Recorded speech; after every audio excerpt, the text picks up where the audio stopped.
It was as if she just fell off the face of the earth. No one could find her. Pleas on her Facebook page to get in touch all went. We didn't know what to think. Like, she's disappeared. We don't know where she is. We started calling doctors, hospitals. Like, it was to a point where maybe something tragic happened. The last her family knew, Iman was also talking of going west to Edmonton. When she didn't show up there, police picked up the search. But one place police would never even think of looking was where Iman actually was, thousands of kilometers away in Jamaica. Unbeknownst to everyone, she and her friend Hoda had been offered an all-expenses-paid trip. The two girls from Jamestown jumped at it. And Jamaica is where we found them this summer. I just want to go. I want to see how it feels to go on a plane.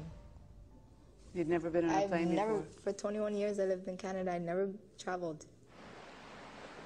It all happened quickly, they say. A friend approached them out of the blue with 2 tickets and a promise to pick up the tab.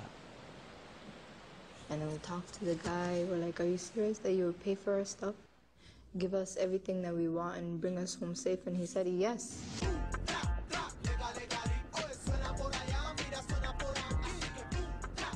He even arranged Iman's passport. And in early February, the two arrived in Montego Bay.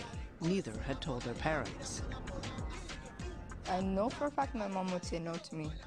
To Jamaica, what are you going to go do there? That's what everyone's going to think. You're a Somali girl in Jamaica? What? That's exactly what they're going to think. Like their brothers, young Somali Canadian women are also caught between two worlds. Canadian by birth with all the freedoms that implies, and yet still expected to abide by traditional values. Iman did not get along with her mom and all of that. Me, I wasn't getting along with my mom. I felt like my family was just always looking down at me. So I moved out and I lived on my own, trying to do something productive with my life. But that is what they now argue made them vulnerable to a friend with a plan. So some guy comes along and offers you a free trip? Some guy comes along and offers us a big trip. Are you really that naive to think that free trips just happen like that without... Well, from a friend, I wouldn't think it's naive. He was a really good friend of ours. But right from the beginning, things started to go wrong. The Montego Bay resort they'd been promised was replaced by a car trip to Kingston and bunking in with the Toronto man's family.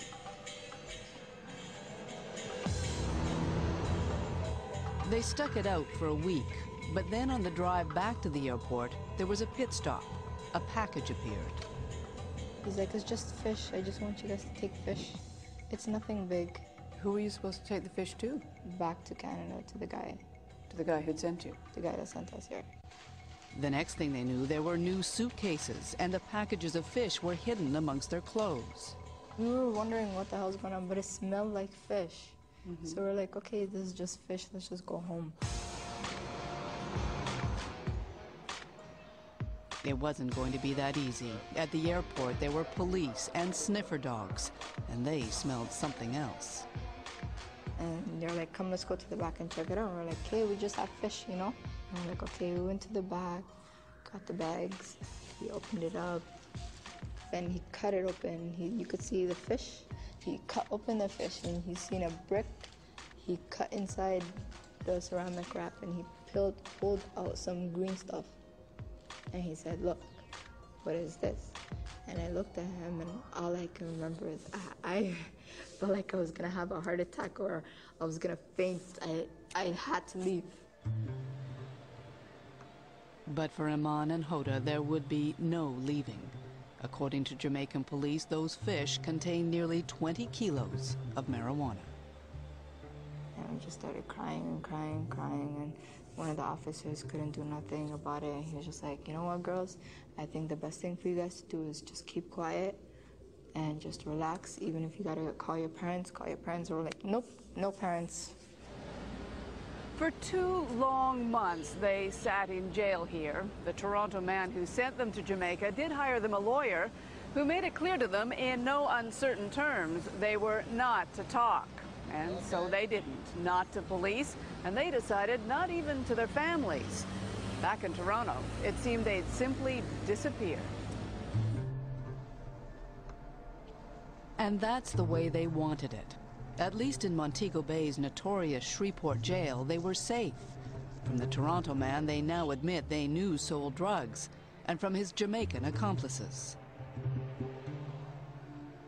Could you identify these people if you had to, them? if you saw them? If I saw them, yeah, I could. But I'd be afraid too, though. I would be afraid too. Only because my family's life could be at risk back home, and my life could be at risk down here because I don't have anybody down here. After 8 weeks, their resolve finally broke. Iman was able to quietly answer one of those Facebook pleas her sister had been posting. 2 weeks later, her father was on a plane. I would never in a million years think my dad would come to Jamaica and see me. And when he came to see me, I just started crying. I couldn't hold my tears. And he started crying, and that was the first time I seen my dad cry. And that's when I realized, okay, my dad's gonna slowly come in my life now. And she said, my dad, I make mistake. I did a very bad mistake, and take me please out. I said, I can, if I can do that. But we will see what we can do. Beyond posting bail and hiring a new lawyer, there wasn't much he could do. Until their trial, Iman and Hoda would have to stay in Montego Bay alone. He returned to Toronto,